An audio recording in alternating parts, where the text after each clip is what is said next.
साथियों, कल सुबह 11 बजे से लेकर 2 बजे तक अखिल भारतीय कांग्रेस कमेटी ने निर्णय लिया है कि देश भर में हम डिजिटल प्लेटफॉर्म्स पर, सोशल मीडिया पर सोनिया गांधी जी, राहुल गांधी जी, प्रियंका गांधी जी और तमाम जो नेता कांग्रेस के कार्यकर्ता हैं, हम सब एकत्रित होकर 2-3 मुद्दे विशेष रूप से उठाएंगे।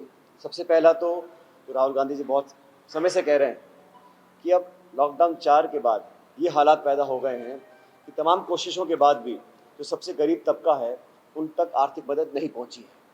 केंद्र सरकार बहुत डामाडोल कर रही है, बड़ी बड़ी घोषणाएं कर रही है, पैकेजेस का ऐलान कर रही है, लेकिन गरीब के हाथ में पैसा नहीं पहुंचा है। तो हमारी डिमांड ये है कि प्रत्येक गरीब के खाते में 10,000 रुपये हम लोग सीधा केंद्र सरकार को फोर्स करेंगे कि वो लोगों को दे।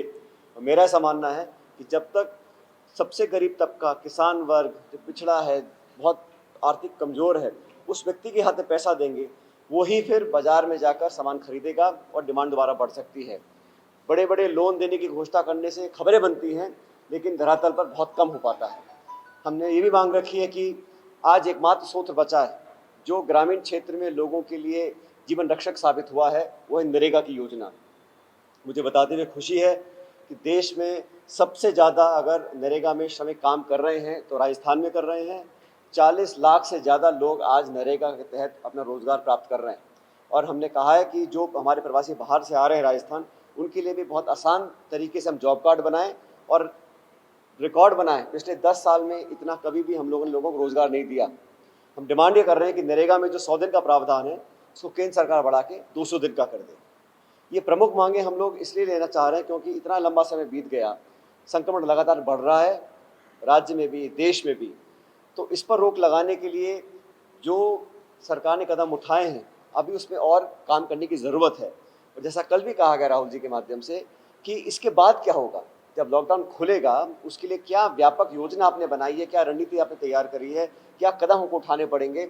असमंजस है, आपस में एक दूसरे से बात करने का अभाव है, चर्चा होती है लेकिन सार्थक निर्णय को केंद्र सरकार ले नहीं पा रही। श्रमिकों और मजदूरों का जो आवागमन के ऊपर राजनीति हुई बहुत दुखद थी।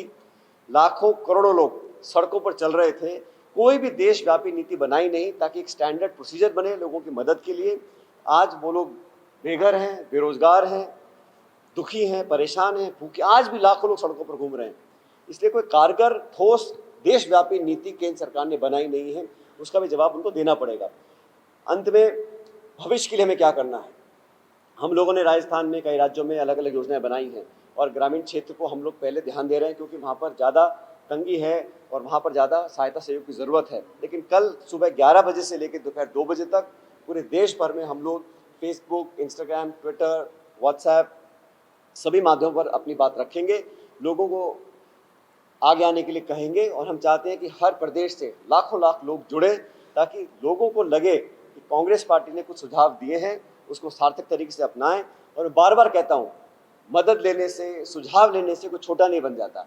ये संकट का समय है, एक तरह का आपातकाल है, इसे बाहर निकलने के लिए सबको मिलकर काम करना पड़ेगा। और मैं समझता हूँ हमारा जो कल का मुहिम है वो उसी दिशा की तरफ एक और कदम है।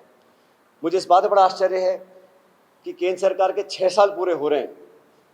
6 साल पूरे होने पर आप अलग अलग कार्यक्रम आयोजित कर रहे हो, ऑनलाइन रैलीज कर रहे हैं, प्रेस कॉन्फ्रेंस कर रहे हैं। आज ये समय है पारदर्शिता का, आज समय है सहानुभूति दिखाने का, आज समय है करुणा दिखाने का, आज समय है सबको साथ लेकर चलने का।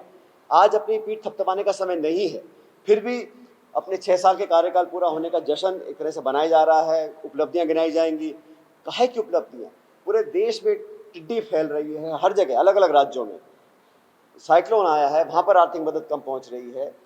कोरोना से लड़ने के लिए राज्यों को कोई आर्थिक मदद अभी तक दी नहीं गई है, उस पर स्पष्टीकरण दिया जाए, उस पर अपनी बात रखी जाए, वो ज़्यादा सार्थक होता।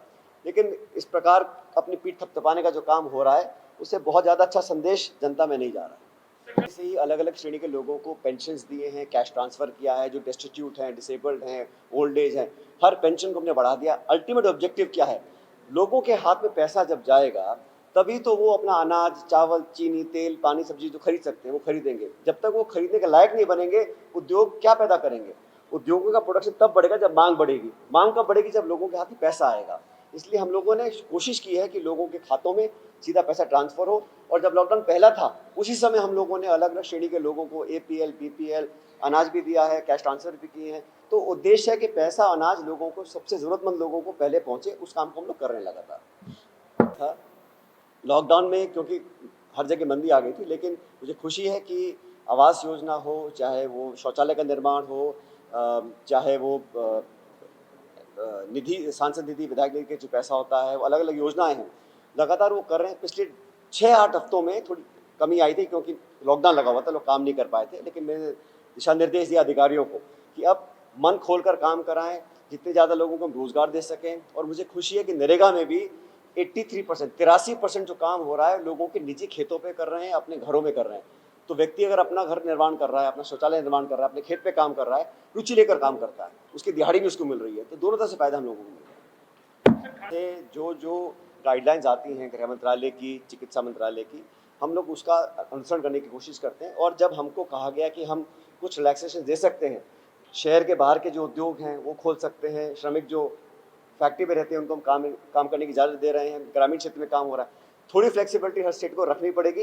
लेकिन जो मोटा मोटा गाइडलाइन भारत सरकार का आता है, हमने हमेशा सब लोगों से बात कर निर्णय लिया है। 31 तारीख को जो लॉकडाउन खत्म होगा उसके बाद स्थिति का जायजा लिया जाएगा और फिर उचित निर्णय लेंगे।